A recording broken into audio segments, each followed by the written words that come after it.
Okay. Redraw. Do you remember? Redraw. Do you remember? Redraw. The video for the redraw, was that you? Hello, everybody. Welcome to Recall Redraw. Yeah, I did the intro graphics. I always make all my So own good. stuff. Thank you. Yeah, I was trying to go for like an old like VH1 kind of like style, and I think it worked out great because it's kind of like this show, folks. If you're just joining us for our second episode of Recall Redraw, this show is about digging back into memory and trying to pull out some of the old things that we hide in there, the good stuff, we hope. And with me today, we have my good buddy Buff from Gang Fight. Buff, how you doing? Hello. I'm doing so good. I'm talking to my old friend Josue on the computer. Old friend, how long have we actually known each other? Not too long. I think No- 2011, 2012 was when we met. yeah, that's pretty I don't long. think but I don't think we really became friends until like 2020. Yes, that's 100% true.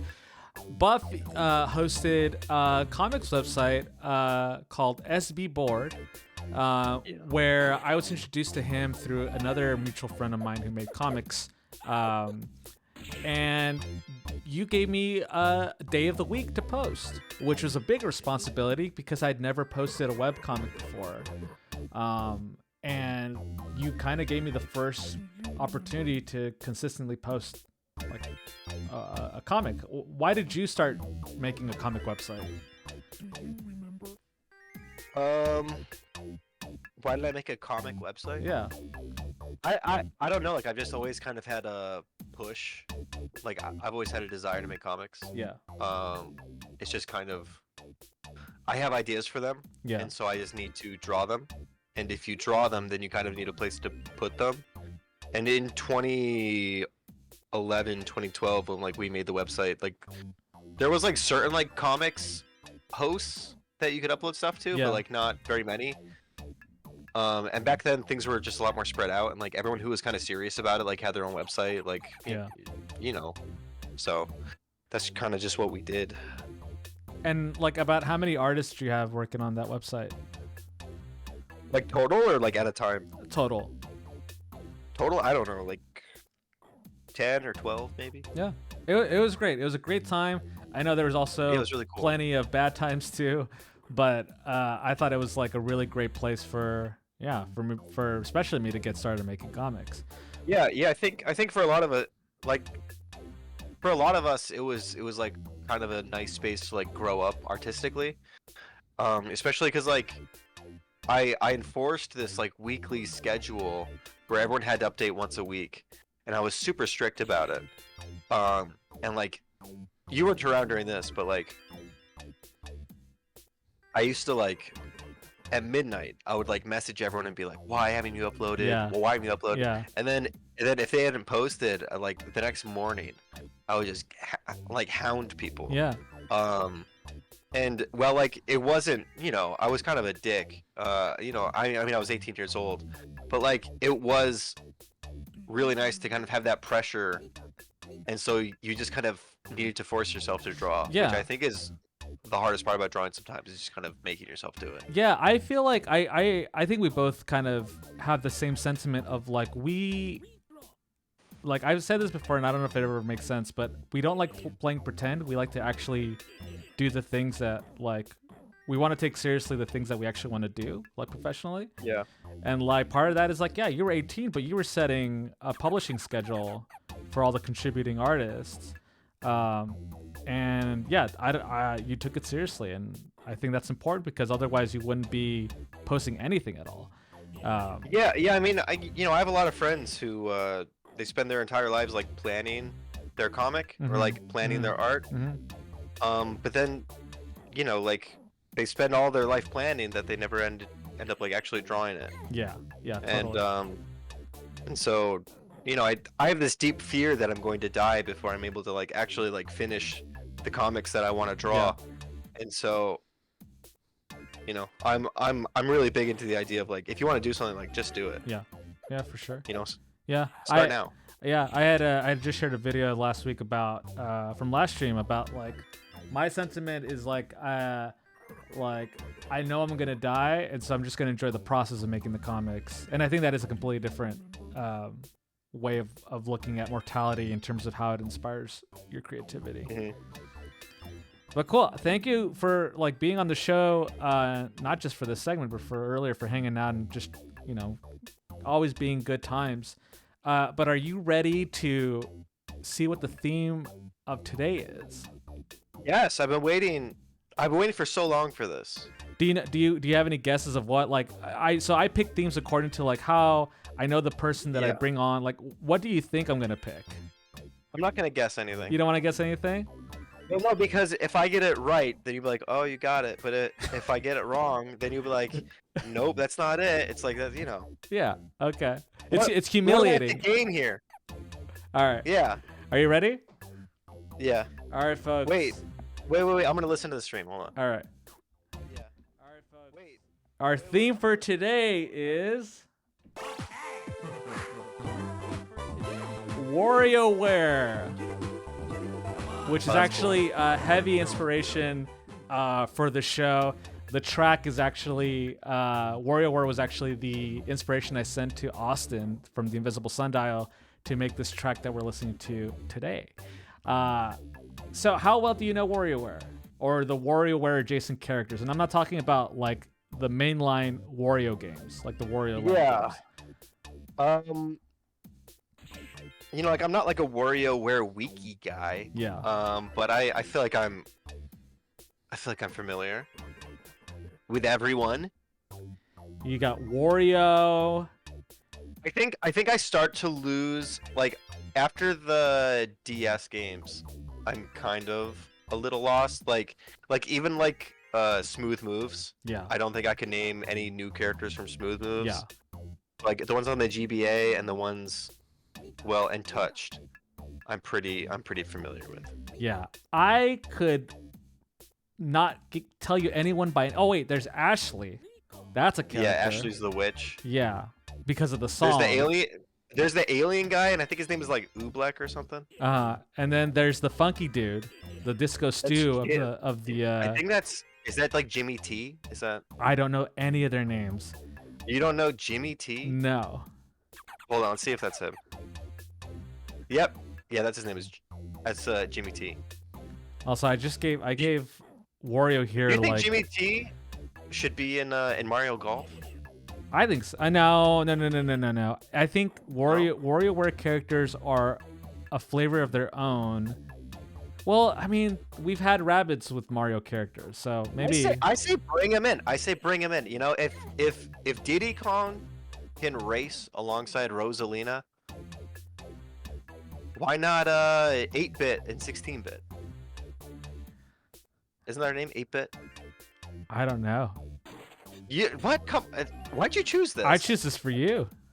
You gotta help me out to this. I chose it. I chose it for you. I don't even think I'm drawing Wario correctly. I'm drawing like a weird nine Mario. volts. That looks like a Rankin Bass Wario. Yeah, it does. That looks awesome. That's actually pretty. That's not a bad idea. Somebody get Worthy Kids to make that. Yeah, Worthy Kids would slay that. Give him some big shoulders here. Okay, so what's up? So you're gonna assign me? Yeah. Wait. How are you gonna assign me someone to draw if you don't know any of their names? Because because I'm going to assign you Ashley because that's the only named character I know. Okay. And then you're gonna assign me somebody who, even if I don't know them, I'm gonna rely on you to help me with a visual description of the character. So, yeah. So I'm challenging you to draw Ashley. Okay. And do I have to remember who I'm assigning you for memory as well, or can I look them up? I guess no, it doesn't. I think in the spirit of the segment, I should be forced to recall them. Yes, I think so too. That's great. Yeah, I feel like that's the spirit of it. Yeah. Okay. All right. So who am I drawing? Okay. Spitz. Spitz the cat. Spitz the cat. I I don't. believe his name is Spitz. Hold on. I'm gonna Google it. I don't remember a cat. No. I remember a bulldog, but Yes, Spitz. all right. Spitz. Can you give me a brief description of Spitz? Okay. He's a yellow cat and he's a taxi driver. Yellow cat, And he has dashes for eyes. And taxi driver. I think he has like goggles on his forehead. And he's a little guy. He's little. Okay. And I think maybe he What's has the like body two look like? fangs pointing out. Just a little guy. Just a Little little guy. body. All right. He's not wearing any clothes. No, yeah, he's wearing a taxi driver outfit. Oh, Like okay. in the movie got Taxi it, got Driver. It. Okay. He looks like the guy from Taxi Driver. All right. Actually, yeah, just try the guy from Taxi Driver. Okay. I got my list. Do you But know? as a cat. Do you have an idea of what Ashley looks like? Yeah, like in my head, there's certain things I can, like I know she has a bandana around her neck, and I know I think she has two giant pigtails, I think that's about right. I'm not looking up. and I remember in Wario Ware Touched, you can listen to her soundtrack on record, and if you could use the stylus to play it backwards, and has a secret message Oh, if you play it backwards. because she's a Satanist. Yes. Isn't she like And a witch? I was part of oh wait, I should start drawing, huh? Yeah. I was part of a Mario fan site growing up called Boo Mansion, Mm-hmm. and everyone had a crush on her. We were like 12 or 13, so it wasn't like that weird. They were trying to like decode what her theme song said, Uh-huh. and they were like, it's not saying cruelest, it's saying coolest, because she's the coolest character. And that was a big debate on the forum. And then they banned me from the forums for some reason. And then Tyler McBride went on and said, "Stop bullying my friend. His parents are divorced." And then they all apologized to me. You couldn't figure out what reason you were banned for? Well, no. So like I don't remember like the exact reason, but like I used to fight with the admin of the site a lot. And he was like one of those admins where like, you know, you have to please him. You know, that's what early internet was like. Right. What does Ashley's hair look? The admin was essentially your god. Yeah, right.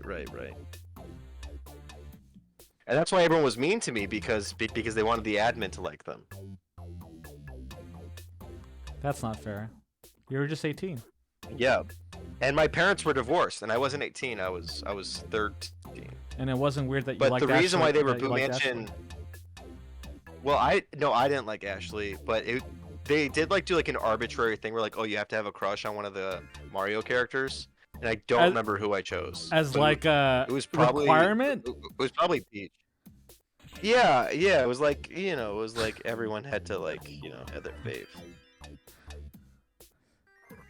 Most people just get jumped at the gangs. Like you had to admit you had a crush on Princess Peach. It was a weird little subculture. Yeah. For sure.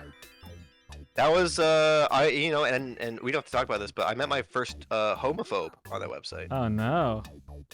Yeah, we all remember where we were when we met our first homophobe, I know. and that was at the Boo Mansion website. And the reason why they were boomansion.net and not .com was because I bought .com because I wanted to give them a gift, but I couldn't figure out how to set it up for them. And so they had to settle for .net. Oh, so you had good intentions. I had good intentions, but I was 13. 13 buying websites. Yeah. You should have bought. Well, I was I was a little mogul back then. I used to like go over to sites and be like, "Hey, I can host you, blah blah blah." Like, I and I still have this habit where I kind of like insert myself into things for no reason. But I was doing that back then. Like the Spriters resource forums, those were hosted on my server for like 2 weeks. Really? Yeah. Back when it was called Pixel Tendo. Wow, that was before even I knew. I mean, by the time I was doing like sprite comics, mind you, not my own sprite art. I was ripping off the sprite sheets that the sprite rippers had. Yeah, it was already the Spriters resource, so you must have been really like. Yeah, like I was pretty young. It's because my parents were divorced. I see, and so you naturally, lean towards sprite art and video games. Right. Yeah. Yeah. Did we talk about this? Did you make sprite comics too? Yeah. What were yours about? I think I sent you some of mine too. Bionicles mostly. That's right. And those are custom sprites because there's no Bionicle game. No, okay. First of all, there was lots of Bionicle games. But two, this is not right at all. I'm not doing this correctly at all. I don't really remember what she looks like. She has like these giant pigtails. Yes. That's like all I remember, but like her I know it's not right, but I can't place why. What's the cat's name again? Spitz. And his friend's name is Dribble. Is that the bulldog? Yeah. I remember the bulldog. I don't remember this cat at all. Does she have lips? No lips. She's a child. Actually, I'm kind of drawing a bat. Maybe I should like draw a little cat muzzle. This doesn't look right at all. Does she have bangs? Does Ashley have bangs? I think so. I'm not. It's not. I'm starting over.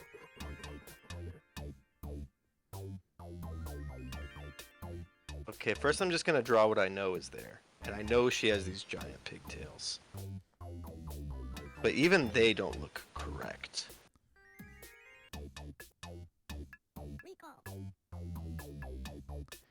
I feel like I know she has this funny little ascot. I feel like I'm just drawing your character Drake. I stole a bunch of the designs from WarioWare. Oh, you think so? Yeah. Well, no, I know so. There's like an alien planet in my comics, and it's just the alien head from the guy from WarioWare. What would you say? That's like, go ahead. It like wasn't intentional, but that's just what happened. What would you say is like the ratio of like inspiration that you take from video games versus like maybe like anime or just movies, or like, I mean, you don't take inspiration from any Western cartoons, or do you? Yeah, no, there's a few comic artists that I do like. One named Corey Lewis, I really like. James Stokey, I really like. Yeah, as James well. Stokey is great. Yeah. Who's the first one I again? definitely taken from them. His name is Corey Lewis. What did he work on? He's from Seattle. He's done a bunch of like really cool comics, but he's also done a lot of like really annoying comics. His most recent one is called Sun. Well, no, not his most recent one. One that he did was called Sun Bakery, which is really good. It's like an anthology. But no, yeah, he does some really cool art, and if you ever look him up, you're like, oh, you're just kind of ripping this guy off. And yeah, I am. Great artist. But yeah, most of my I would say most of my influence is like FLCL for sure. Jet Set Radio is a big one.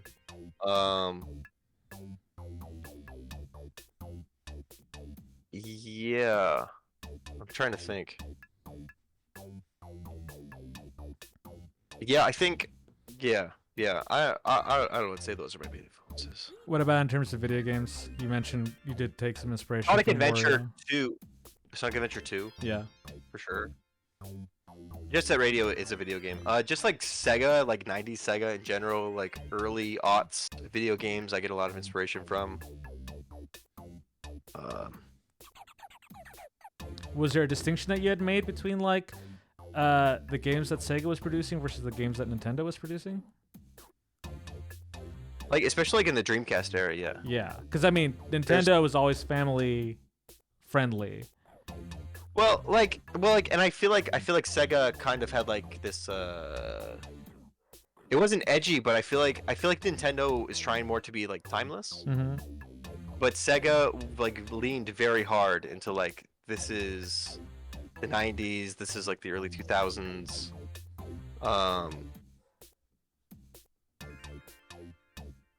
And I think by accidentally doing something, you know, like they almost created like a thing sort of like retrofuturism, where like it like their idea of like what the era was Yeah. became its own aesthetic. Yes. Became like a timeless 100%. aesthetic. And so I really draw a lot of inspiration from that. You know, like the blue skies in Sonic Adventure, things like that. Yeah.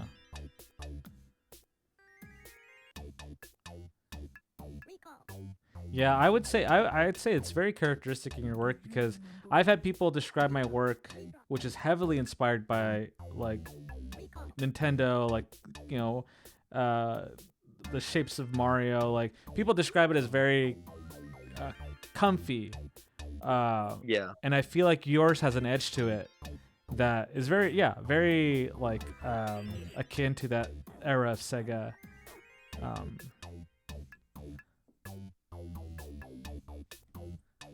Yeah, Sega's cool. Yeah, I think I struggled for a while because there's, you know, like there are things that I want to draw and there's things that like I'm good at drawing. Mm-hmm. And for a while, like I really want to try to capture like beauty, Mm-hmm. if that makes sense. Yeah. But like everything I drew felt like sort of hollow and like inauthentic. Mm-hmm. And so I realized like I'm not, so like I even have a thing like on my wall that says like don't try to draw like someone else, Mm-hmm. like try to draw like you. Mm-hmm. Yeah. And a lot of that is just, you know, like I'm really good at drawing things that are like a little off, a little bit more chaotic, Mm-hmm. because I think, you know, I don't know. No, I don't know why that is.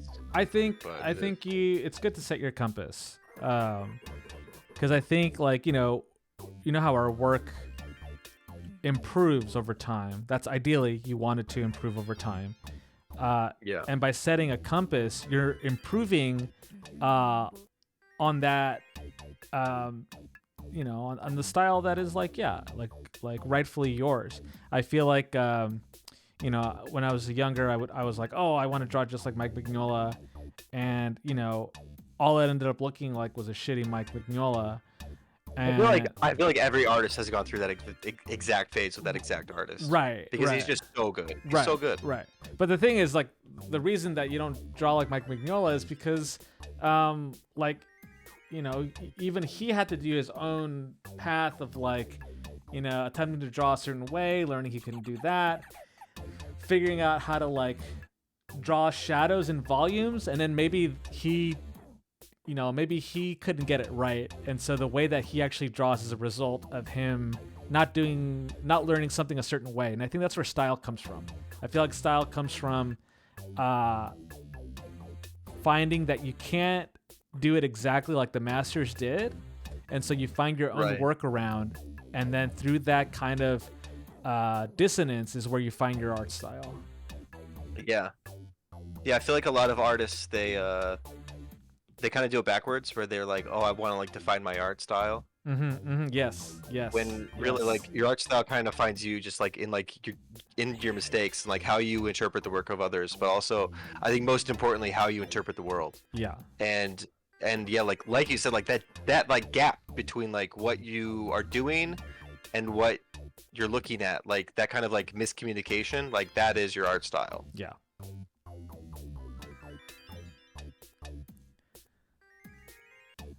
I gotta say, I'm really liking our drawings.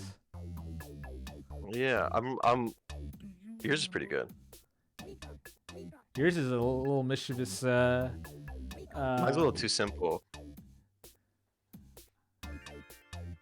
I'm trying to find things to add to it. You know who I just drew? I freaking just drew Blitz. Or what's his name? Blitz. Oh, From Time Sweeper. the Time Sweeper. Yeah, yeah.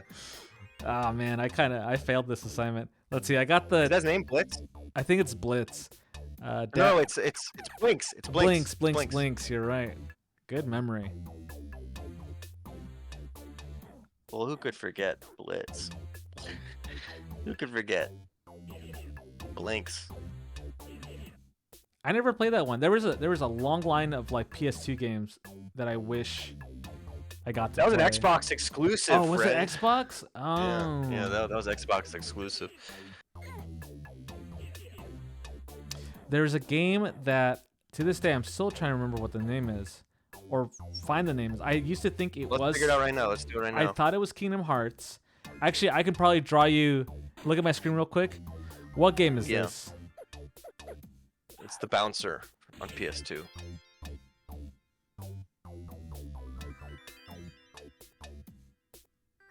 Move your screen over just a little bit. All I'm seeing is like a triangle.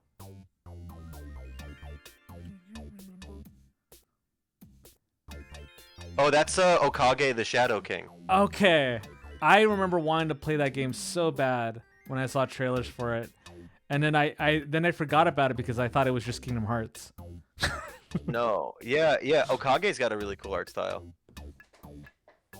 Oh, one thing that's really influenced me is the Lovedalic games, like Chibi Robo, Tulip. I'm playing through Tingle's Balloon Love Quest or whatever right now. Yeah, how is that? It's really good. I had the first Tingle game growing up. I imported it from the UK, and it kind of sucks. But the second one is phenomenal. And there was a fan translation of it, and it's so good. Is that the game where like there's characters from other video games? No, that's Captain Rainbow. Oh, I see. Which it's made by the same team. Oh, gotcha. That's an okay game, but there's some things in it that haven't aged great. But yeah, it's fine. That one's fine. But yeah, if you haven't played Moon RPG Remix, great game. You should definitely try that one out. It's on the Nintendo Switch. Is that the Okage game? No, Okage is Okage. Oh. Okage is made by a different team, but their art style kind of reminds me of the Lovedalic crew. Okay, let's fix her eyes. She has like a little bit too much Powerpuff Girl going on. What does Robert De Niro wear in Taxi? Like a little jacket and a. It's like a jumpsuit, isn't it? Oh, probably. When's the last time you took a taxi? In Japan. Oh yeah. Yeah, that was. Are they nice there? Summer. Oh, they're so nice. The drivers are so nice. That's cool. Yeah, he was dropping us off at Disney Sea. Oh, you went to Disney Sea? Yeah, but we only got an evening pass. But the little short time we were there was really nice. Did you ride Sinbad? No, we rode Winnie the Pooh, which is really fun. Sinbad? No. Winnie the Pooh. That's I heard that's a really good one. Yeah, it's not the same as the one in the United States, right? It is it's better. Not. It is much better. But so our driver was taking us to Disney Sea, and he was telling he had a little translator app, or we were, I think that driver, we were actually just he was communicating to us with the English that he knew, but he was trying to communicate to us that his favorite ride was Captain EO. Captain EO? The Michael Jackson experience. They still have that in Japan? I don't know. I didn't check. I love Captain EO. Francis Ford Coppola directed that. Oh, really? Yeah. The first time I watched that was Michael Jackson had died, and so Epcot brought it back. This must have been 2011, 2010 maybe. And my family went to Epcot, and I went on it as a bit, right? Oh, I'm gonna go on the Michael Jackson ride. You know, haha, I'm funny. I'm a kid. And I was so blown away that I walked off and I walked right back on. Oh, that's so great. Just it is incredible. That movie has a lot of it's got a lot of swag. It's got the juice, Yeah, for sure. Yeah, that's cool. Yeah. What do you remember being your first Disneyland ride? The first one I ever rode was the Haunted Mansion. Oh, It was yeah? at Disney World, and my family went. And you know, we did a bunch of planning. So like back then, you know, they like read a bunch of books, like what are the best rides, blah blah blah, and everyone was saying, "Oh, Haunted Mansion is the best one." I had a sister though; she was probably like 5 or 4, and we went on it. And at the end, when like a ghost is like in your car, I thought that was real. I thought like Oh, no.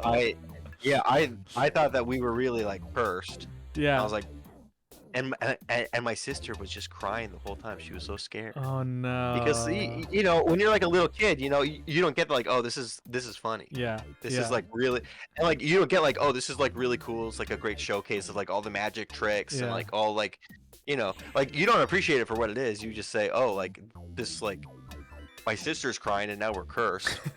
This sucked. Like, so that I was guess, the first ride that we ever went on. I guess this is just being a kid. Like, you just accept that fate. Like, Yeah. yeah. And then I think the one that we went on after that was Honey, I Shrunk the Audience. Oh, that I one's think. fun. That one's fun. And that was a good one. But yeah, that first time. I remember my first one being Pirates of the Caribbean, Oh, what a treat. Oh my gosh. and that drop I never got used to. I still haven't gotten No? used to that. It's the smallest little drop. Yeah. I think in California there's 2 drops, isn't there? There's a psych out. There's not really a big, like, a super big drop. Like the moment, like now it's the Flying Dutchman telling you like dead men tell no tales, and then you do the drop. Yeah. I don't think it's the Flying Dutchman. That's from SpongeBob. No, sorry, it's Davy Davy Jones? Davy Jones. Yeah, Yeah. the Flying Dutchman. It's a cross-property it's collaboration. Yeah. I think Mermaid Man is Yeah. warning you that dead men tell no tales. I didn't go. Archie, Oh, go ahead. my son, hates that place. Yeah, why?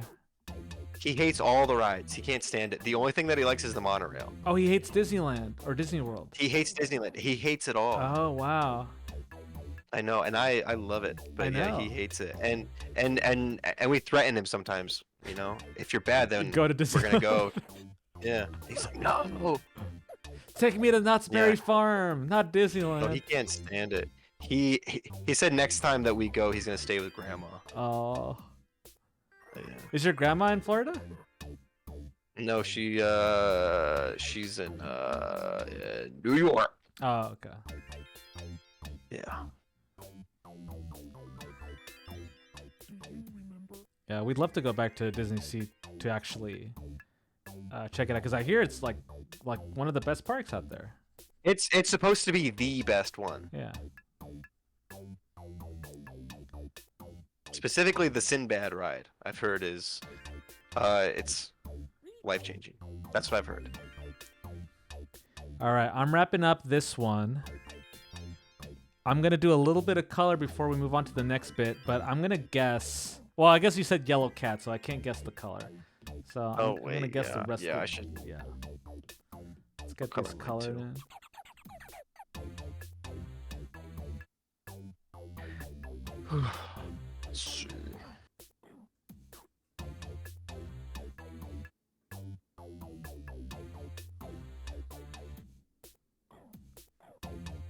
Have you ever gone to a theme park with friends? Yes, it was that a Disney Sea trip. Well, actually, no, we didn't even go to Disney Sea. We went to Tokyo Disney. You went with friends to Tokyo? We went to friends to Japan, and we're like, Screw hey, you! yeah. What? It's so great because you just rent out like a house, and like yeah, it was a great experience. Oh, that sounds awesome. Yeah. Japan is where I learned how to draw better. It felt like I was still working. Why? I was still working on Puppy Night. I had to keep working on pages even though we were on vacation. And I found crazy. I found time to work on the bullet trains, and I couldn't draw. I couldn't overthink my lines. Like I had to just draw because the trains would shake every so often. I'm like, all right, we just have to push on these pages, and that's the point in the book where the art starts to get better because I just stop. That's interesting. Stop caring. Yeah, it's a very interesting experience. Let's just leave it. That is interesting. Yeah, it's frustrating sometimes with art. The pages where you try the least are the ones that look the best. Mm-hmm. And how do you just get to that flow state where you can just that's a great question. You know, where you can just forego the overthinking part. You know. Sometimes I go weeks where like I just have to force it. You know. Yeah. How would you force like, it? Do you think? You know, you just sit down and say, well, I need to draw, and like you can't like force the flow state, right? But you still gotta draw. Yeah. Totally. And that sucks. Yeah. If I could trigger it, you know, like the avatar state, then hell would. But even they had trouble triggering that. Even freaking Aang himself. Yeah, I don't know.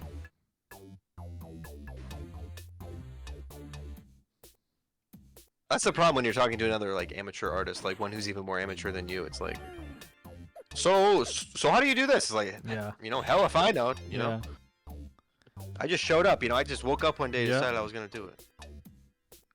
I mean, actually, when you say that, waking up, like just waking up, has been the main motivator for me, like to draw. Like, what the hell are you talking about? So like, I'll wake up like at 6:30 now, get showered up, and then the first thing I do is my art lesson. And that's cool. And that's been the big help of like getting me motivated to draw. Like I will wake up ready. Like a schedule. Yeah. And so cool. I'll get ready to, and then I stop. I know I said I was going to talk about work, but I stopped trying to dive into work earlier on like a chump, and instead don't start until 9 a.m. comes in. Yeah. No. Yeah. I think it's a great idea. Just that's what I do too. I from 9 to midnight is when I draw every day, and that's it's sacred time. Yeah, that's excellent. And my wife knows that, and my kids know it. I appreciate you using some of that time for today, for being our honored guest. Well, yeah, it's I gotta be honest, it's a pleasure. Yeah, I have to like this is me being a little sappy, but I have to say like I really appreciate you as an art friend, because you're one of my oldest art friends that I have. Yeah. Well, I really appreciate you as well.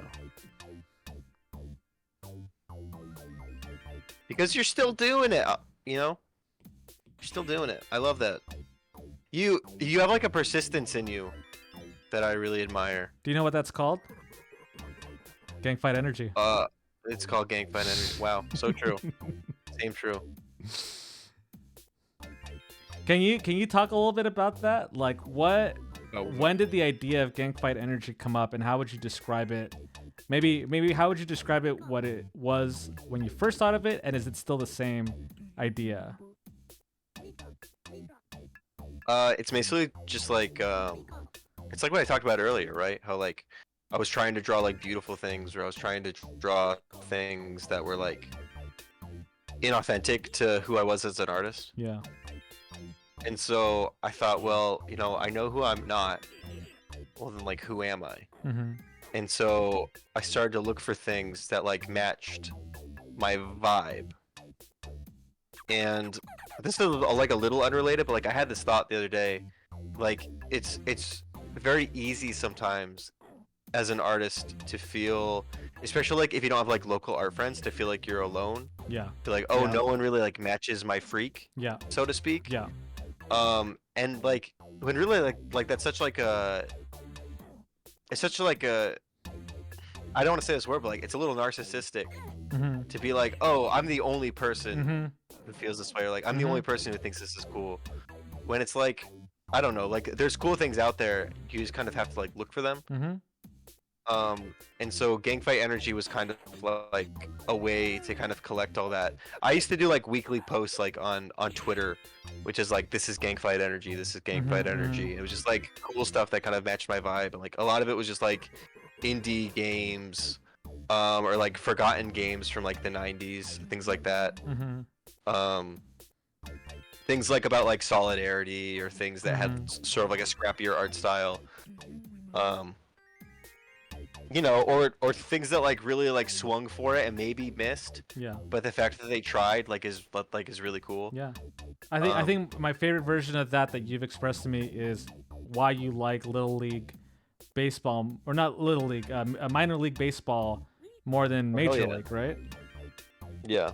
That's very Gang Fight Energy. Yeah, because it means like these people aren't gonna hit the big times, but they still show up to the plate every time.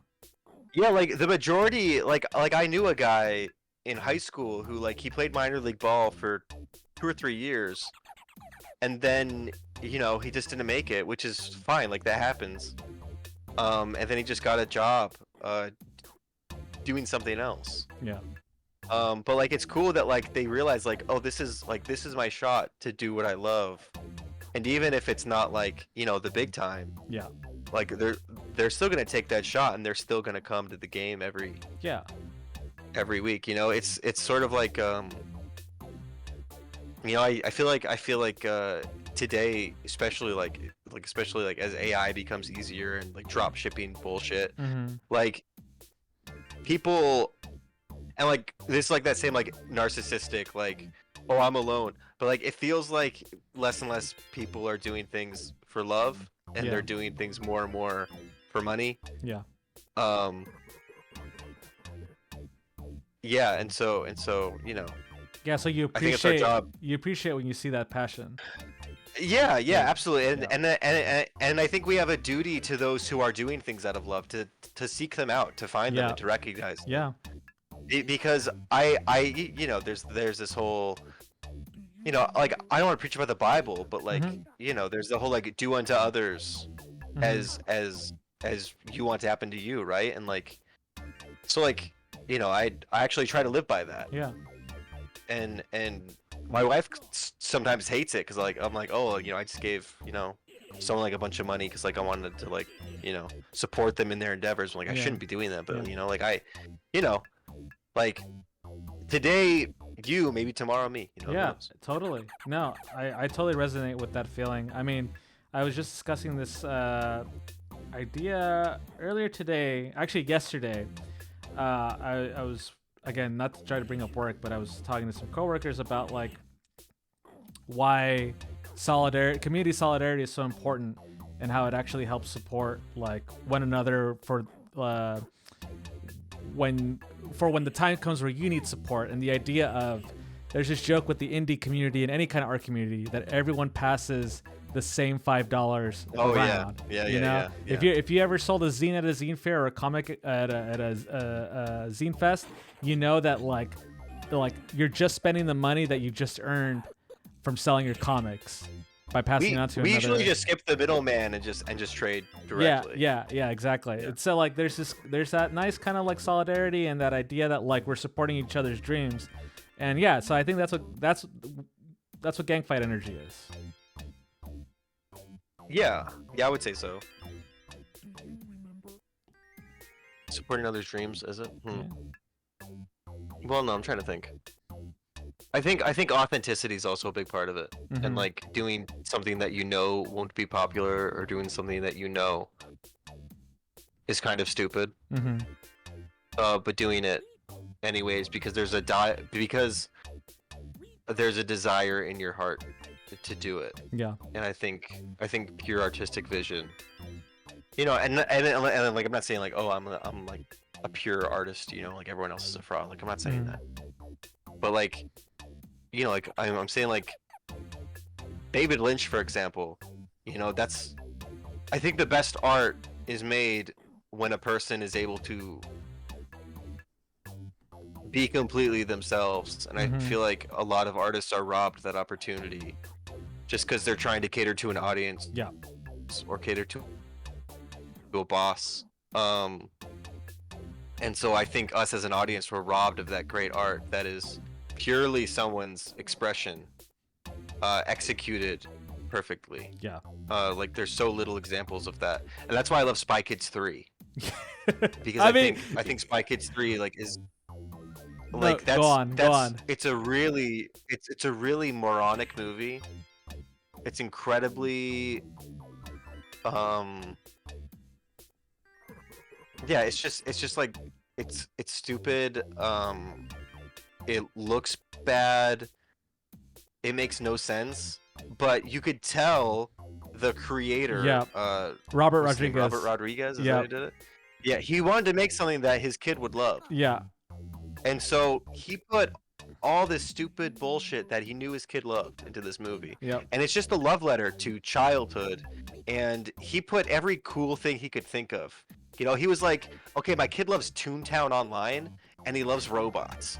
I'm gonna make a movie that's Toontown Online with robots, and it's completely unique. There's nothing else Yeah. like it, and it's Yeah. a 5-star movie for that Yeah. exact reason. No, Robert Rodriguez is a great case study of being the artist that you're not beholden to that scrutiny of the industry. Your movies aren't gonna like win Oscars, or you're not like you're making exactly what you want to make. We watched Catherine and I watched Sinners over the weekend, which I would also argue is another great like movie where the artist Ryan Coogler got to do exactly what he wanted to do.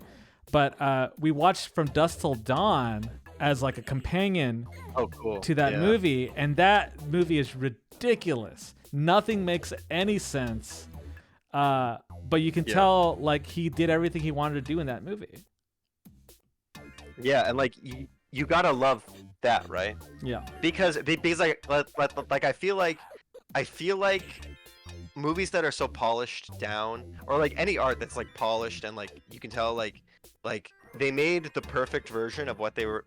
No, wrong. What am I trying to say?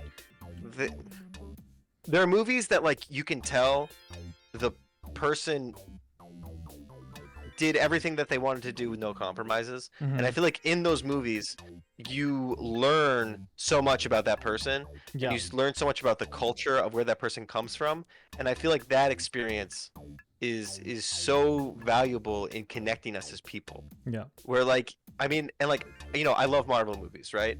But like in watching a Marvel movie, like I don't really learn that much Right. about the people Right. who made it. Exactly. I mean, you like there's still like things to get like you can learn a lot about like the culture and like you know like oh we thought this was a pop off moment like 2010 like things like that, but like you know that's so different from like a personal thing that you get from like a David Lynch movie or Yeah. like a Russ Meyer movie, Yeah. you know? It's the idea that like this is the problem that's happening a lot in the music industry, where music is what gets put out is the most like lowest denominator choice of music. Like it's just the algorithm's Yeah. choosing what people want, what they think people want to hear the most, and then that's also what artists are kind of pushed to make. And so it's kind of like this self-defeating cycle where we're not going to see any original art out of that. And so when you're talking about like a Marvel movie, we have no connection to the director. We have no connection to like what the vision of a sole person could be, because it's a decision by committee studio at Marvel. Yeah, and I don't want to become like I'm not a Marvel hater, you know. I like Marvel movies. I think they're fun. But it's not gang fight energy. Mhm. That's not gang fight energy. Yeah. I think is what I'm trying to say. Yeah. And I think that's a great end cap to this first section of Recall Redraw. Let's start comparing. I'm just gonna fill in this dark area here. Let's bring out the actual characters. So, Okay. Buff, I'm gonna go ahead. I'm gonna bring in an image of Ashley. Yeah, do it. Let me find Ashley. Oh, what? What? I googled it first. Did you Google it first? Which one are you looking for? Yeah. Are we going to look at Ware Inc.? That's it doesn't really matter. Alright, Do one where you can see like her little buddy too, her little devil buddy.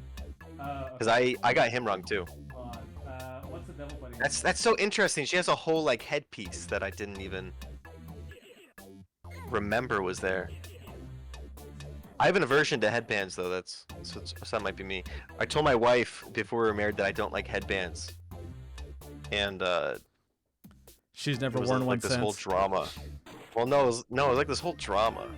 All right, And let's her take mom was like, he can't tell you what to wear. And I'm like, I'm not telling her what to wear. let's take a look here. It was the whole thing, Josue. Yeah, throw her up, throw her up. I'd say you did a pretty successful job with this side by side, especially with the little devil buddy. What do you think?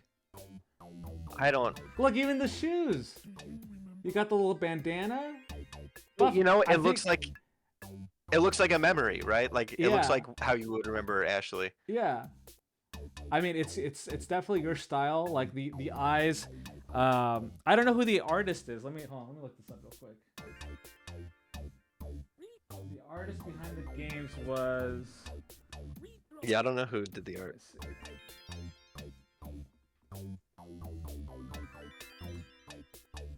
I didn't realize how long she was. She's a long girl. Yeah, very stretched out.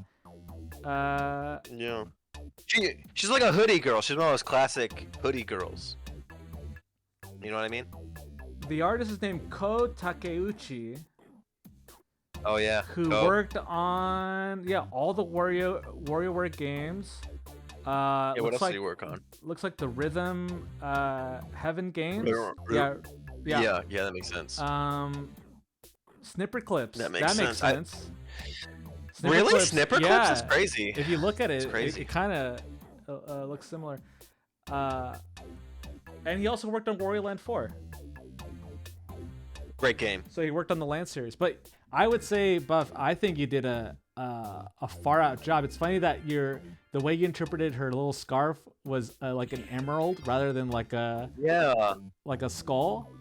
Yeah, I remember she had it. That's so interesting. Yeah, and then again, your aversion to bandanas.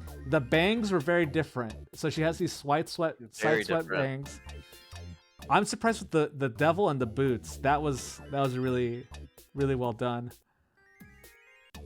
Look at that. Solid piece.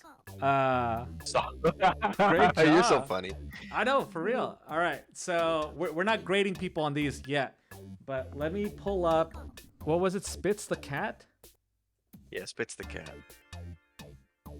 Wario. Ware.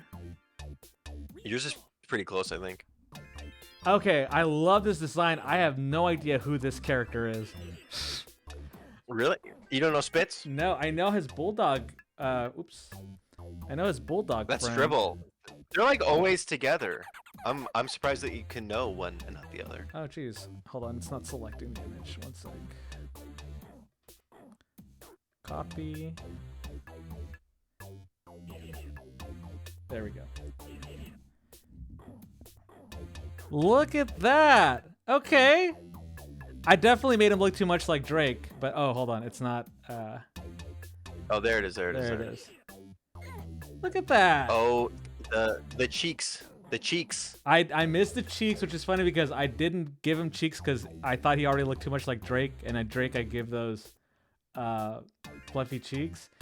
Not the same yellow, which if anything, the criteria for drawing a yellow cat, I think this should be judged upon, the kind of yellow used. Yeah. The fangs, I could have done a little more. When you said fangs were a detail, I could have assumed that there's going to be some kind of smile. I was like pretty sure that he had like an evil grin, but like I couldn't exactly Describe remember. it. Yeah. It's hard because you were tasked with not only drawing a character who you didn't know, you were drawing a character that I was telling you about that I hadn't Right. seen in maybe 10 years. Right. So, for like a game of like two-person telephone, it's pretty good. Yeah, I think we come up with something pretty cool regardless of it. Yeah, the only other thing I would add was like he has these bangs, this weird little curly set of bangs over his eyes, Yeah. which is so cute because his goggles are pushing his hair down. Oh, I do like that. Isn't that such a fun little detail? Yeah, I like that a lot. Cool. All right, we are at 8:30, but are you still down to do the second half? Yeah, sure. All right. So who should we agree on to draw? This one we can both look now. Yeah. So there's the disco guy, who's Jimmy always T? fun. Yeah, Jimmy T. Well, let's just look at WarioWare character. There's so many cool WarioWare characters. Orbulan is awesome. Ooh, who's 5 Volt? 9 Volt's mom? Should we redesign 9 Volt's mom? No, I really don't want to. Oh, I thought 9 Oh, Volt's mom was gonna be like a robot. No, I like Cat and Anna a lot. There is a robot, isn't there? A robot in the Wario There is. series? But I don't remember him. Do you want- Dr. Krygor. He's cool. All right, Dr. Krogor. Yeah, you want to do it?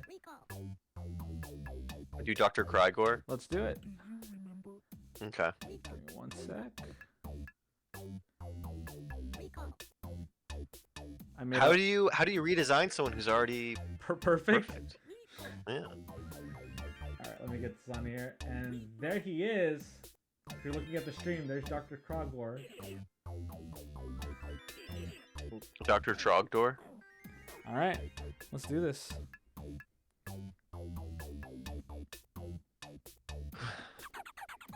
All right. So what does like? So I like to think that I really enjoy like punching up or reinterpreting like people's ideas. Like, you know, working with Puppy Night, it was really fun taking Mike's original sketches and then you know, figuring out how it works in my style. What do you think? Like do you ever think about redesigning? I mean, you do fan art all the time, but you stick pretty close to like the outfit design. Like for this segment, I want us to actually like redesign him completely. I have to be honest, I never do this. I never. I'm trying to think. Like I could easily draw this in my style, but if we're redesigning him, I don't know, Josue, how do you do that? How do you go about that? I think it's starting to recognize like what are the key pieces of this character. One being that he has a half cyborg head, but maybe does it have to be the same half? Like, could you do? Maybe I'll do like the top half of the head. Maybe I give him instead of one eye, or I don't know. Like Don't take away the one eye. Don't take that away. I guess It's so cool. the idea here is like, how much can you leave behind that people could recognize who you were drawing, without looking at it, you know? Right? Could the Dr. Krygor stands out there? Would they appreciate your drawing? Yeah, exactly.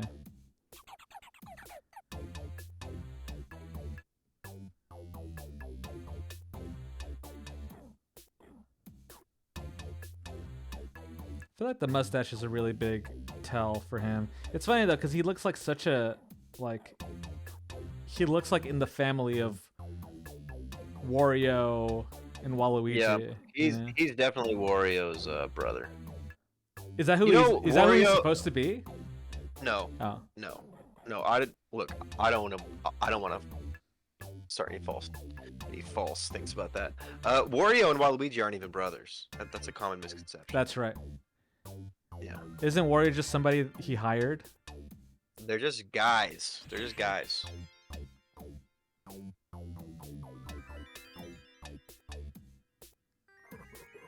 I thought that we were gonna do Mario. Is Mario even That's in what I thought we were Wario? gonna do. Well, no. I thought Oh, that was- for the theme. Yeah. yeah. I thought that was gonna be. Nah, the you theme. can't predict me. And I thought it would maybe be Tingle, because I really liked Tingle as a kid. But It was Wario. Dude, Wario is like my guy though. I have a Wario hat. Oh yeah, you know. Yeah, about yeah, the yeah. I Wario know. hat. Yeah, your beanie. Yeah. I drew you in that beanie once. Yeah. You know about that. I'm trying to think. I want to do something different with the visor. You did a really great job with that visor. Holy shit.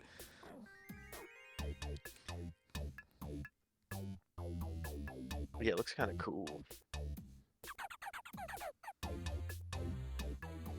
I think I want it to look like an actual eyeball though.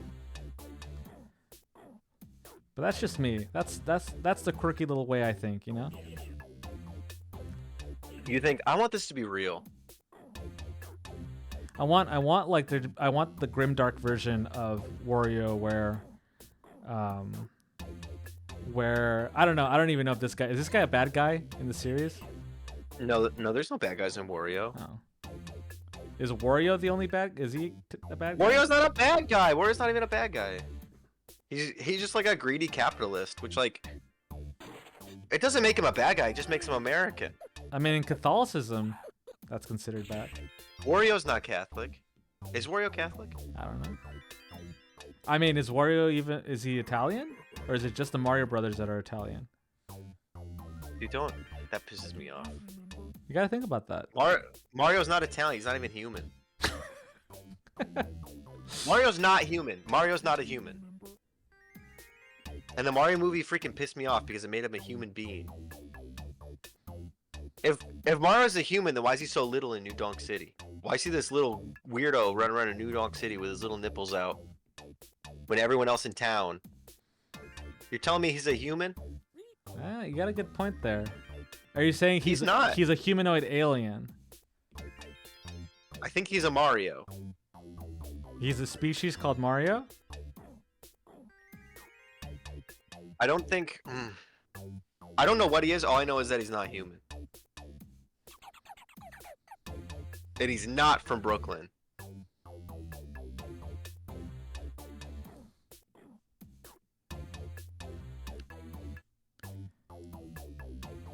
Do you think canonically he was born in the Mushroom Kingdom? I think... So, like, here's the thing with, like, most Nintendo canon. I think it doesn't exist. I don't... But if you were to fan speculate. No. I'm against fan speculation. Okay. For this specific thing. Like, we talked about this the other day, right? Where like Matt Pat goes in and be like, "Oh, well, according to Mario's yes, earlobes." That's right. No, I know I'm completely against this. I think Mario is, you know, it's sort of like Santa Claus, right? Where like he's just Santa Claus. And the more you think about it, the more it ruins it. Just let us have this really nice thing called the Mario. We're not gonna ask where he came from. We're not gonna ask, oh, who is he to have this right? We're not gonna ask for the lore. You know? Don't do it. Don't ruin it. It's just we have this nice thing called a Mario. And sometimes we have a Wario too. The Mario movie really offends me because it goes too much into the lore, tries to explain everything, and it's like, oh, Mario actually, you know Mario, he hates mushrooms. He famously hates mushrooms. But oh, ironic, the painful irony, he has to eat them in order to grow big. No. But how else will we teach children irony? You know, you could still have like a Mario thing where like Mario is like, you know, oh, it's raining on my wedding day. You know, you can still do that. Oh, same with like sexualizing Mario. Don't sexualize Mario. Were people doing that when the movie came out? You know what I mean. Don't make him have crushes. You know, and well, no, he can have a crush, but like it can't go beyond that. If he's kissing people, if he's going on dates, too far. Are you a Mario Daisy purist? I'm sorry, Mario Peach purist? Mario can only ever get a kiss on the cheek. If Mario ever gets a kiss on the lips, well, that means that they've officially jumped the shark. because he's not a human being. You know, like, would you kiss your cat on the lips? People do that. No, no one kisses their cats on the lips. Yeah. No. Do you? I don't have a cat. If you did, would you? I don't think I would, Why not? because it probably tastes like cat food. Just like how Mario would taste like cat food.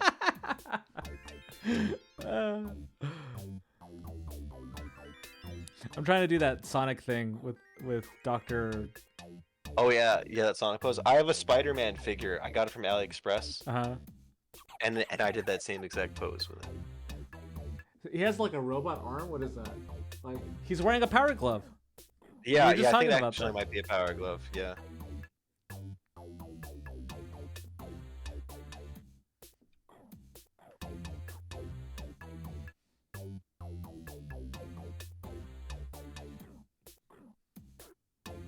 How does? I do like Sonic lore though. I feel like Sonic is really good at lore. Yeah.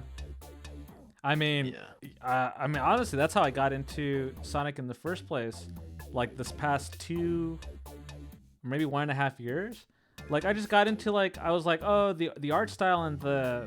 No, you know what got me into Sonic the past 2 years? Tell me.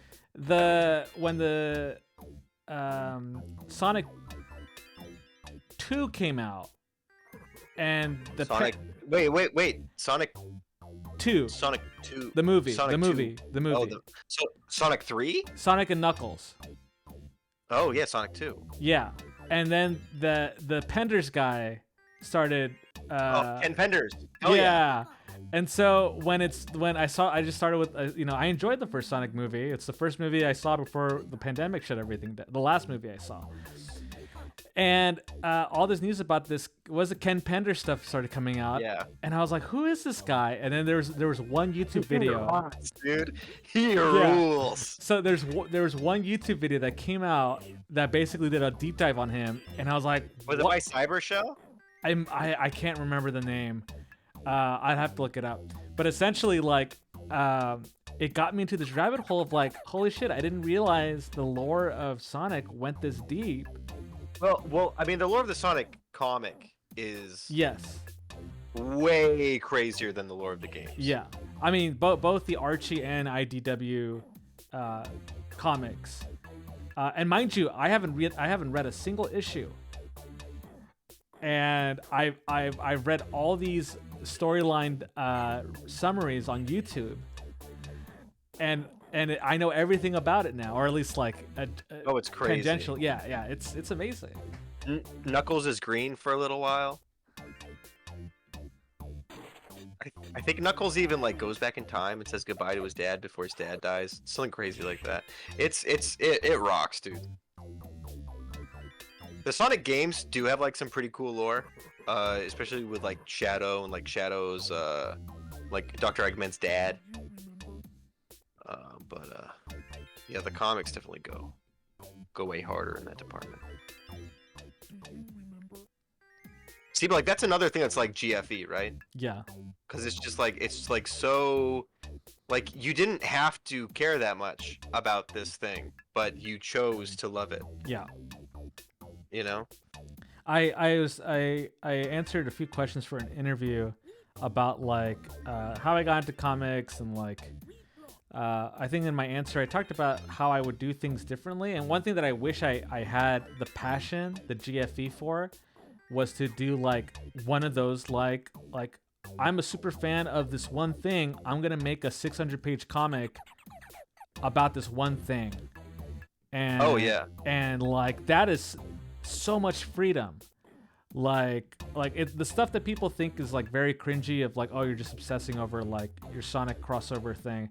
It's just no, that is legit passion to dedicate your time to making this huge story. And I see some of these, and people wouldn't think of it as the best art, but at some point the value of the art comes from the dedication to the story, Yeah. Have you read Tails Gets Trolled? No. It is you've probably seen panels from it. but it is like a complete passion project, Mm-hmm. and it's this big crossover between like Sonic and Mario and the Looney Tunes, and like it's completely bonkers, but it's completely genuine, and it's one of the best comics I've ever read. I'll look Hold it on, up. let me find Tails Gets Trolled. There's like so many iconic pages from it. I know that you've seen some of these panels. Oh, I have seen. Yeah. Yeah. Hold on. I'm gonna show you my favorite one. I'm gonna show you my favorite panel from the whole comic. And it's and like at first you think that you're laughing at it, but then you realize like, oh, like he's just really funny. But also like he goes through these arcs in his real life where there was like a part in his life where he became like obsessed with weed. So Uh-huh. all the characters became obsessed with weed too. Uh-huh. Like look at this comic right here. Look at this. This is so freaking funny. Okay. Put on your seatbelts. And they're all wearing seatbelts. And then look what freaking Tom from Tom and Jerry says. Look at this. Did you know that even with seatbelts, people die all the time in car crashes? I thought that was interesting. That's so good, right? Yeah, yeah. It's effortlessly good. Yes, effortlessly good. Like if I wanted to write something that good, I could not. Just like the off the dome kind of like Yeah. it's so good. It's like hanging out with your cousin. It's a cousin game. It's the cousin game of comics. It's so like I genuinely think it's an achievement. And like he's been drawing it for years and years and years and years and years. And he's still doing it. It does kind of dip in quality a little bit when like he starts to use his own original characters. Just because like it's a little less charming once it's like his original characters Sure. and not like Wile E. Coyote. But you know it's still very good, and it's still like it's still clearly his passion project. I think that's the goal, isn't it? Like being effortlessly good requires an aspect of I don't even think it's not being well, maybe there's a little bit of not being self-aware, but there's also an aspect it's like ego death. Like you have to get rid of the feeling that you're going to be embarrassed by your own work. You have to have confidence. Like it's a weird kind of confidence where like maybe it isn't inherent to you, but it's more of like yeah, the ability to just not worry what people will think of the work. Yeah, and like even in that last panel, like what if he was like, oh, I don't want anyone to, be mad at me because I said something wrong about seatbelts. No, he was just like, he just had a thought and like he didn't think twice about it. He just put it down. Just like, just I don't know what it is. It's hard to quantify, and I think if it was easy to quantify how to make good art, it wouldn't be as then special. everyone would just make good art. Yeah. Yeah. Yeah. It's rare. It's rare, and we need to seek it out, and we need to treasure it. I always try to tell, I'll do. I told you I did that comics jam thing at the library, and one of the first things I get people to do is try to not forget, but not worry about being perfect with their art, because I feel a lot of people stop drawing because they worry too much about it being perfect, and so I make them draw like portraitures, which not everyone is like, versed in drawing portraits of people. But I told them, like, I want them to be loose with them. And they only, like, I start them off at 5 minutes. All right, you got 5 minutes to draw your partner. Or I had images of Jack Black or Alf or, like, random celebrities. Like, just draw this celebrity for 5 minutes. So they do that. And then I'm like, all right, draw them again, but you only get 1 minute now. And then I keep reducing the time where it's something ridiculous like 5 seconds, then 2 seconds. And they learn that they can just have fun. They can mark the paper without worrying about erasing, because I give them markers. I don't give them pencils or erasers. And then we do the exercise again, but with their non-dominant hand. And then at that Oh, point, hell yeah. the drawings just look kind of, they're funny. They're funny drawings. And I want them to feel like they can not feel so precious about their art when we're just having fun.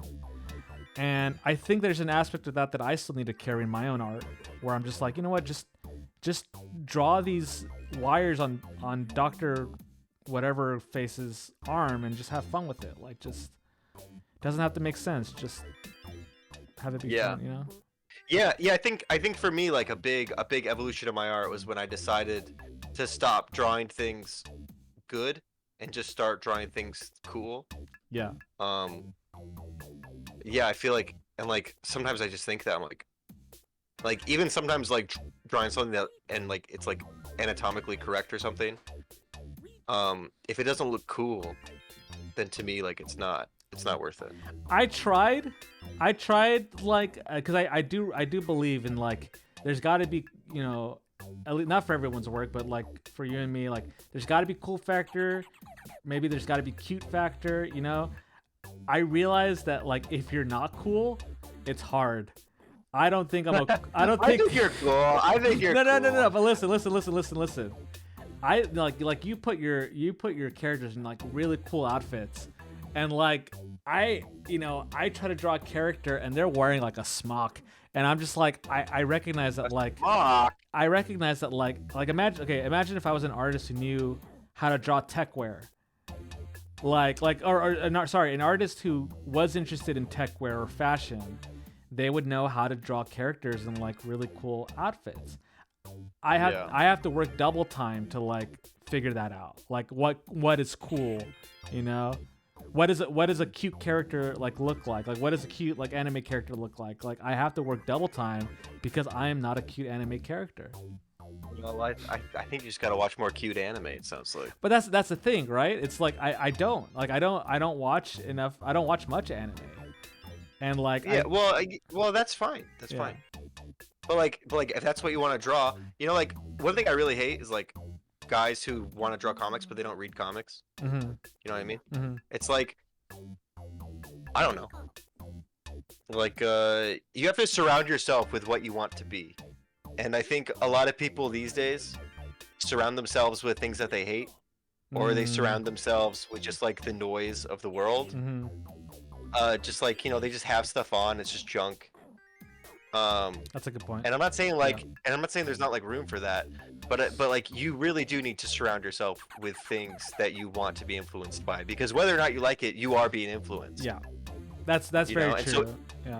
And so what I'm saying is, if you want to be cool, you gotta surround yourself with more cool shit. It's as simple as that. It's as simple as that. I gotta start smoking cigarettes. I think you're onto something. Yes. Brian found on Facebook Marketplace this cool like light up Camel cigarette sign, and but it was $100 and I can't afford it right now. Oh jeez. But I really want it. I don't smoke, by the way. I don't smoke, but smoking's cool. I will say that. It's cool. It's undeniable. Look at the picture of freaking who's the guy from the Batman? Who's that guy? From the We all love him. What's his name? Christian Bale? No. Oh, what's his face? Robert Pattinson. Robert Pattinson. Is he a smoker? Look at a picture of that guy sucking down a cigarette. Tell me that's not cool. Robert Pattinson smoking. Let's see if he's smoking or not. Oh yeah, there's pics of him smoking, and guess what? He's looking good. He's looking good, Bella. You heard it here, folks. He's looking good.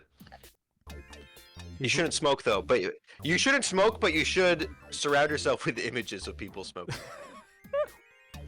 Put it on your binder. Put it on. Wait, what? Your binder. You don't. Like your school binder? Yeah. Not a school binder. Nobody uses binders anymore. Are you talking about like? What do you mean binder? What do you mean you have a binder? Where do you keep your loose documents? I don't have any loose documents. You have what documents do you have? I have documents. I'm trying to renew my real ID. I have documents. Oh, really? Are you worried about that real ID stuff? I have one. I'm trying to renew it.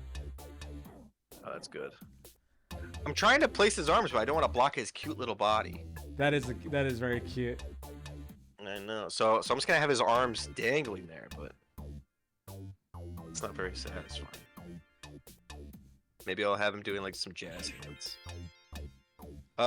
Yeah. Surround yourself with what you want to be. Yeah. Like No. I have a cork board in my office of just cool stuff, and I make sure that it's always within sight, just because I want to absorb it. Yeah. You know. I picked this up from my mentor in college, where he talks about, like, okay, let's say you have a goal you want to set for yourself. I want to be a comic book artist, right?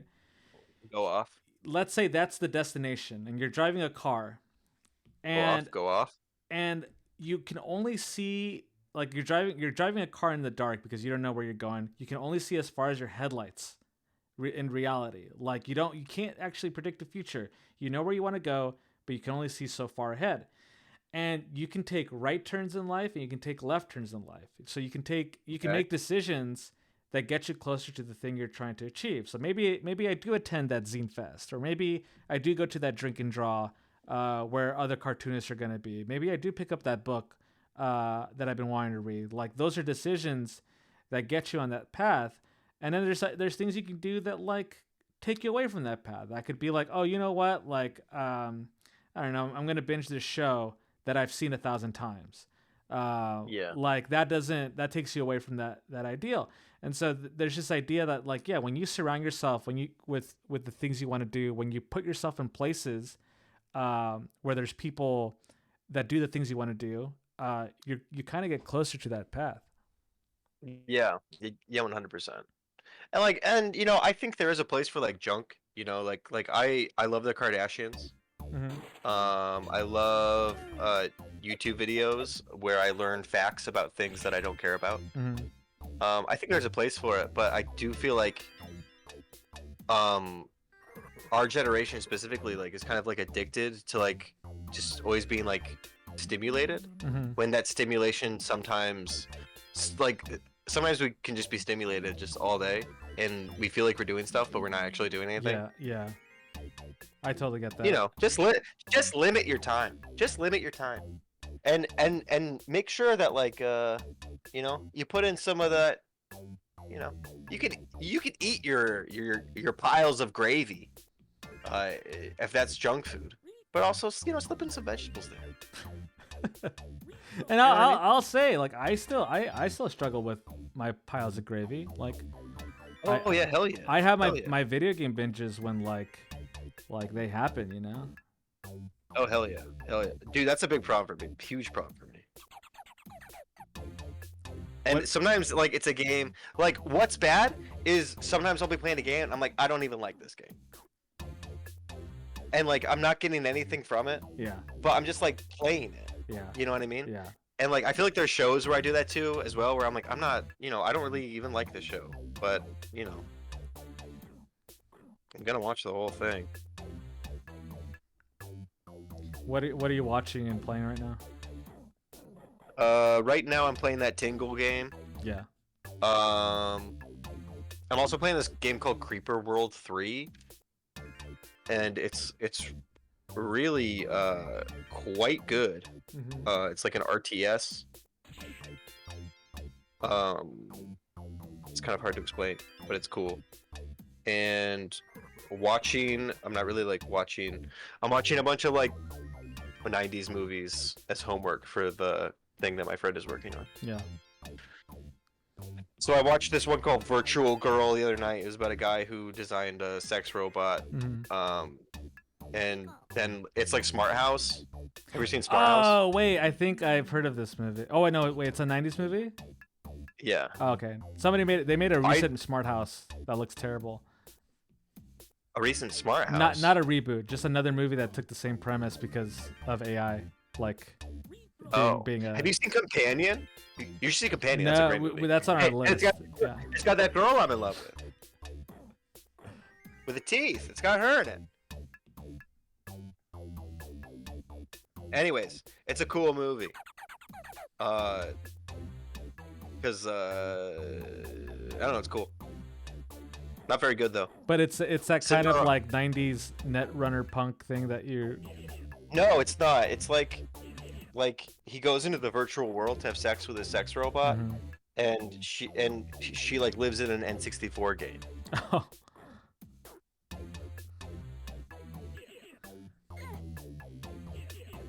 And the director plays one of the main characters, which is you know that's going to be a good movie Yeah.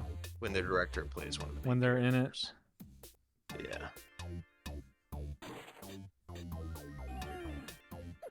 I hope you never get trapped yeah, in an N64 cartridge. You know, I was thinking about when I get rich, I know this person. When I get rich, I know this person who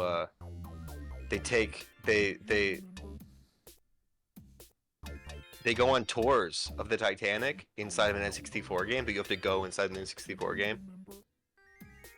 I thought about going. I thought about doing it. Wait, what do you mean? You have to transport your Consciousness? your consciousness into an N64 game. To see the Titanic? Yeah, it goes to Titanic. The Titanic. I was thinking about doing it. Oh, that sounds like a bad deal. How do you guarantee that your consciousness? Is this when you die? No. What You like Avatar? I don't. I've never seen it, and I don't. You're such a chicken, I dude. You're such a know. wimp. I know. The reason why you haven't seen Avatar is because you're afraid for your life to be. Dude, Avatar, that's Gigabite energy. And that is why everyone loves it, because that's a movie where everyone in hindsight is like, this is stupid. This is so stupid. Like, oh, it's a movie about blue people. It's stupid. It's stupid. But like, it's this person who's like, no, this is my vision. No compromises. I don't care if you think it's weird that they have sex with their tails and also drive animals with their tails. This is what it is, and I know it's perfect. And guess what? He was right, and it became the highest grossing movie of all time. Maybe I am scared to watch it because I might like it. You will love it, especially if you go in with the mindset that it's a critique on capitalism, and it's like the perfect critique on capitalism, and it is the perfect critique of the wealthy and how the military uses its money, and how society would rather replace the bodies of Marines than give them health care so they can afford legs. It is the perfect film. It's perfect. It's perfect. And I think the reason why people don't remember it fondly is because it's a movie that's so genuine and so sincere that they can't make fun of it, they can't meme it, and not only that, but they can't go into it and deny that they felt something. You know, they can't even go in and be like, oh yeah, it was stupid. No, they go in and they're like, yeah, I freaking cried when the whale told its story of how. Oh, spoilers! I freaking cried. My audience here hasn't seen it. Are they all waiting for Avatar 3 so Yeah. they can watch it again in IMAX? Just watch it all in one go, you know. I'm considering doing that. I saw Avatar 1 in IMAX again, and I brought Samantha, and she leaned over to me and she goes, this is just like the first one. I said to her, Samantha, this is the first one. We were like halfway through it. She got so pissed, she took her 3D glasses and she just chucked them across the theater. She got so pissed. Do you know where I watched? Wait, what's the last? No, Avatar 2 is the last one, right? Yeah. You know where I watched it? I actually did watch it. You did? No, wait, what? Stop. Stop, you're tricking me. No. This isn't a trick. When we went to You haven't seen it. You haven't seen it. When we went to the Philippines. Okay, go on. Go on. Last summer. Go on. We were on a ferry from one of the islands to the other. A big ferry with a ton of people. Like a huge ferry that has like cars. It's shipping cars over the island too. Yeah. Avatar 2 hadn't even come out in DVD yet. And they were showing it on the ferry. That kind of rocks. That you watched a cam rip of a 3D movie? Yeah. On a ferry? On a ferry in the Philippines. That rocks. I watched a cam rip of the Minecraft movie the other night. Well, but you'd seen it in theaters with the kids. Yeah, yeah. We watched the work print of it. Oh, So like all the that's right. CG like wasn't done yet. It was really something neat. Were there It any? looked like a GameCube game. Were there any missing scenes? There were new scenes. Like the opening sequence was completely different. And you know how in the trailer the lady goes, "What the hell?" You know that she goes, "What the hell?" Her iconic line. Mm-hmm. What the hell? She doesn't say that. She goes, "What the heck?" Oh, so they censored it. Well, no, the opposite. They added it. They made her cuss. They... In the finished movie, they're like, Oh, I see. someone at some point took a note and said, needs swear word. Isn't that interesting?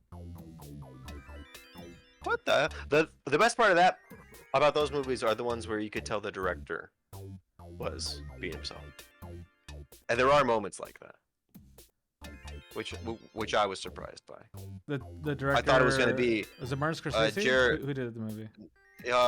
Yes, it was Martin Scorsese, and he did a very good job.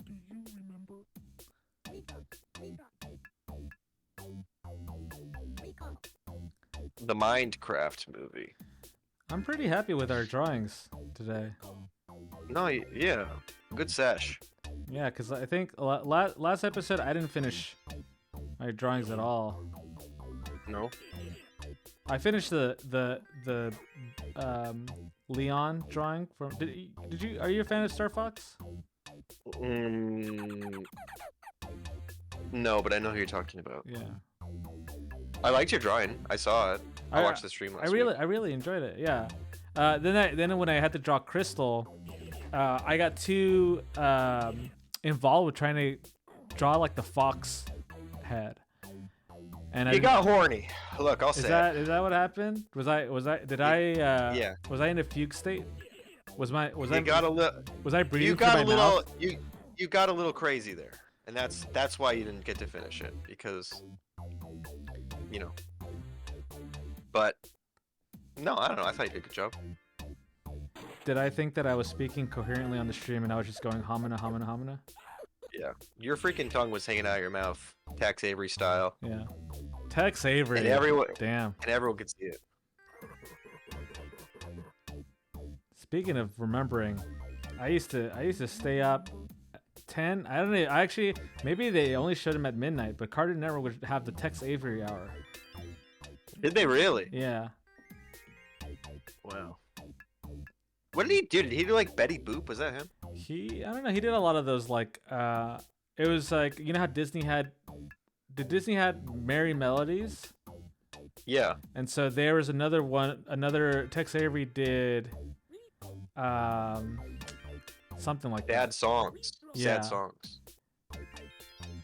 Well, no, it was like the ones where like like Night with the Stars, and there'd just be caricatures of like silver screen era actors who I had no idea who they were, but I enjoyed them. That rocks. Night with the Stars. Yeah, that stuff is cool.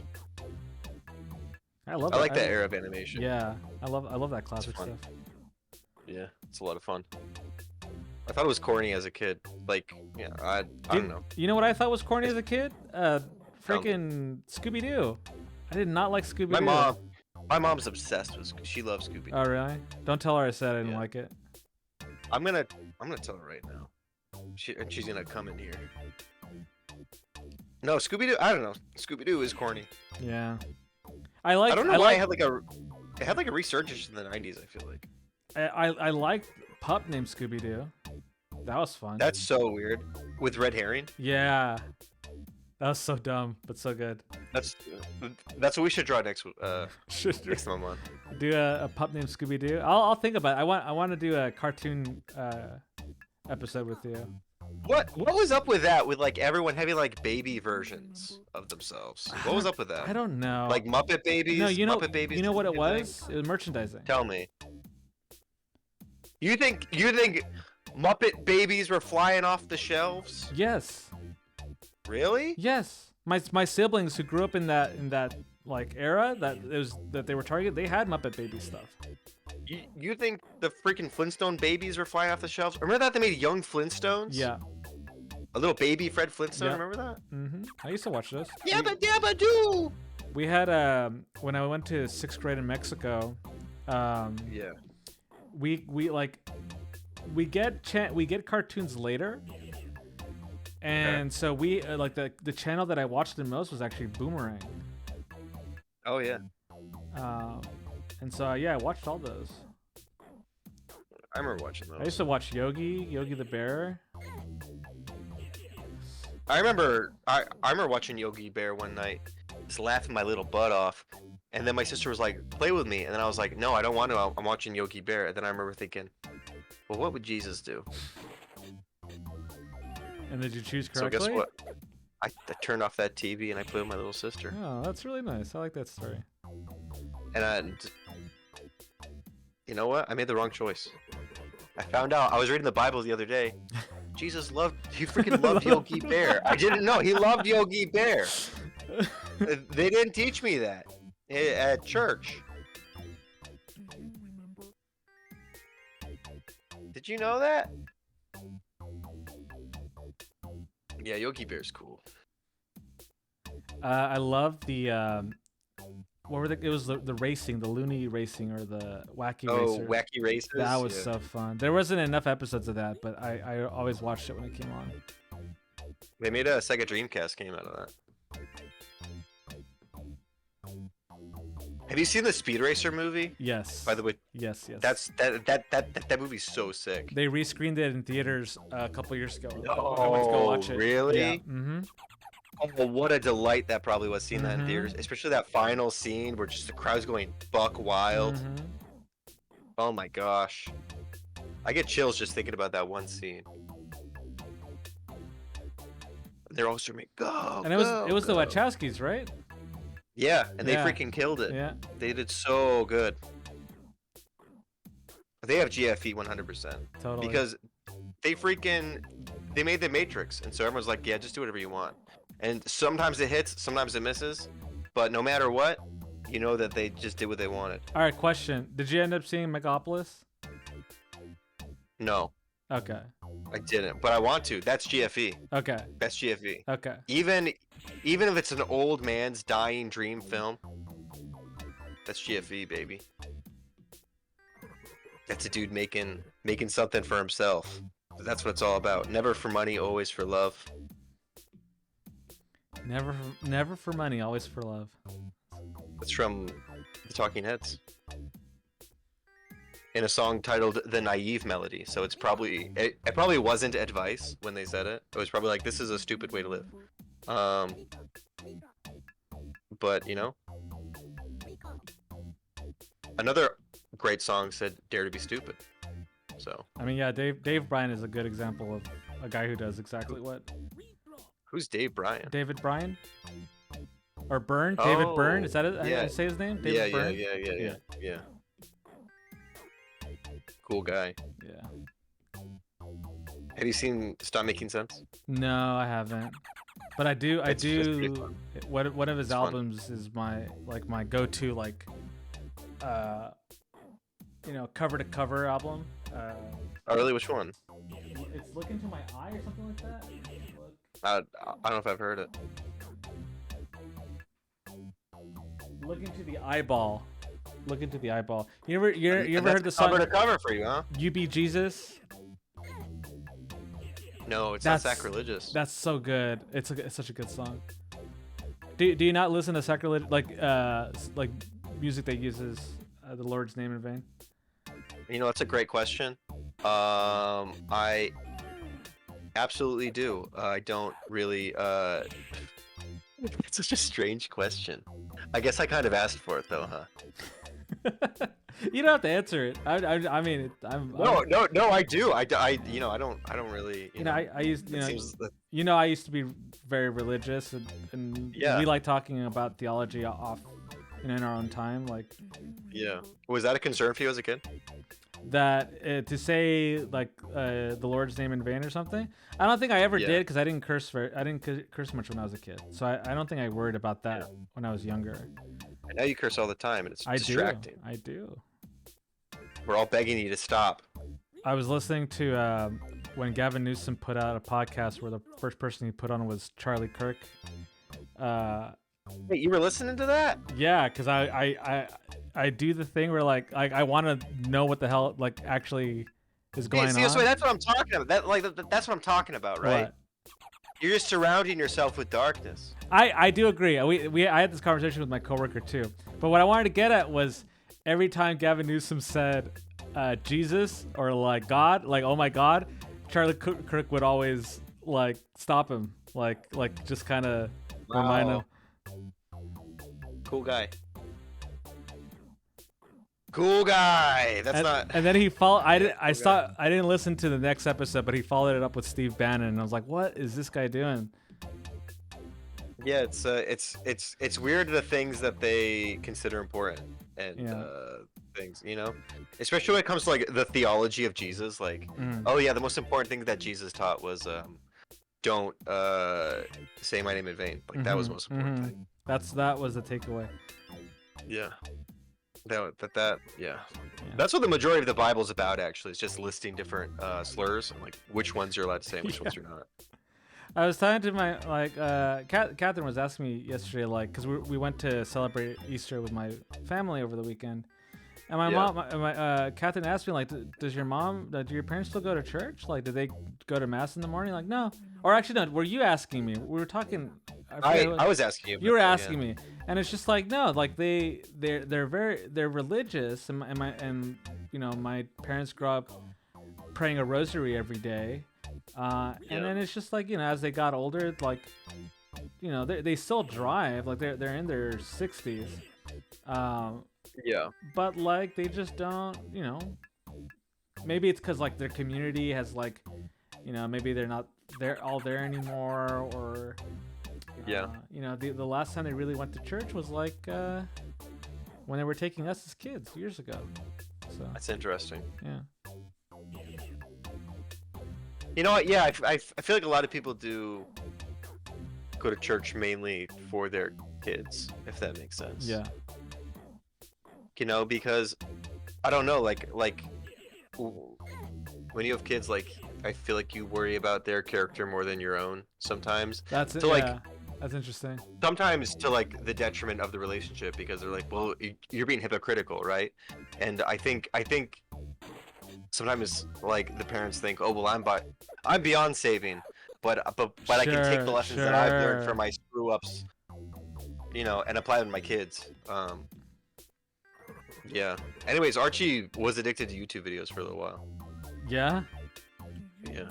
Dude, he showed me his Minecraft world the other day, and like it made me want to cry. In tears of joy, or well, just it was so like he loves Minecraft. He loves it. Yeah. And he invited me to his Minecraft world, and I walked around, and I realized like this is literally like his life. It's his space. Like yeah. And he brought you into it. Yeah. Yeah, and like I saw his like buildings and his statues, and like he was making statues of like his favorite characters from things. And like when he is at school or when he is like at dinner, like he's only allowed to play Minecraft for like an hour and a half a day. But like that's what he's thinking about. Yeah. And like it was his space, and it was like a sacred experience for me to like go in and see like this is like his creation, like this is his world. Yeah. And he like built like this house, and it was a wooden house, and I opened up the door and it's just full of spider webs. And I said, why'd you do this? And he said, because I wanted to. And he like spent like probably like 2 or 3 hours building this spider web At a house. time, like thinking about it, like the time that he gets a day to do it, like he built it over that Yeah. time, you know? Yeah, and like to him, like that was important. I don't know. It was so touching. It was so. Yeah. And he built like this like rainbow house. I didn't even know that he knew what rainbows looked like. And he built like this long dining table, and with one side the chairs were orange, and one side the chairs were yellow, because orange is the color of his favorite YouTubers. And so he's like, this is for when I have him over to my house. Oh, that's He'll sweet. have a place to sit. And he had like different beds out, and he's like, I made this bed for you. And just like, you know, I don't know. Like he's 5 years old, but he has his own world, and he has his own life, and it was very sacred for me to be able to go there and experience it. I'll tell you this. Over Easter again, like I was talking to my brother, my oldest brother. He has a 15-year-old kid, my nephew, and he lives in Mexico. But they bond over playing video games online. Like they'll play like FIFA, they'll play wrestling. But my brother, who they both enjoy Grand Theft Auto 5, but my older brother, he's never been an online game kind of person. But he's like, all right, my son does this GTA online thing. Like I'll ask him if he wants to hang out. And so, you know, my nephew said, yeah. And then my brother was telling me, like, it was very interesting seeing how, like, peering into like what his teenage son does, like in the gaming world. And basically his son, like maybe a little sheepishly at first, but saying like, do you want to see my club?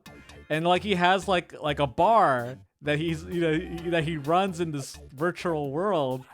How special though, right? How special? Yeah, and like it's funny because like he's a sweet kid. He doesn't like he's a shy little nerdy kid. He doesn't do weed at all. Like not even hiding it. Like he just, it's not him. But his character in the game, like he'll show his dad like, here's my bong, and then he'll rip on the bong and like, yeah. And then my brother was like, it's so interesting getting into your kid's world like that. Like, yeah. I never showed my parents like my Minecraft world. Like they didn't know. Same.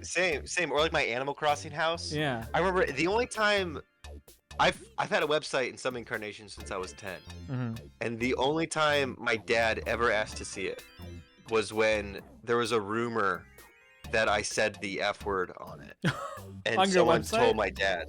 Yeah, and someone told my dad that there's swearing on my website, which there wasn't. And that was the only time he ever asked to see it. And I don't know. I remembered that. And so I don't know. As like a parent, like right. to be invited into that space, Right.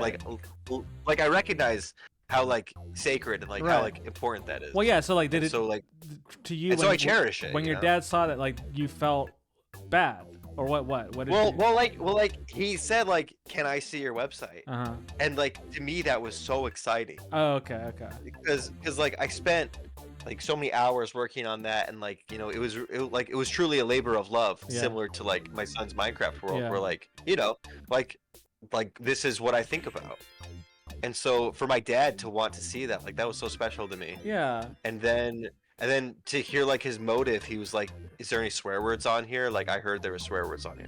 Like for his motive to be revealed, not to be like an interest, but because he thought that I was like misusing my time or like something like that, like that hurt me. Yeah. But but I guess I bring that up just to say like, yeah, like it is like very sacred to be invited into those spaces. Yeah. It's like you know the Sentinelese? No. They're this remote tribe off of I think Indonesia. And they're one of the only remote tribes left on the entire planet Earth. Is it Indonesia? Is it the same island that the missionary tried to go to? Yeah. And then they killed him. Yeah, I forget where it is exactly. It's protected by the government now. Yeah. But like, and the reason why they did that is because missionaries went there like 200, 300 years ago.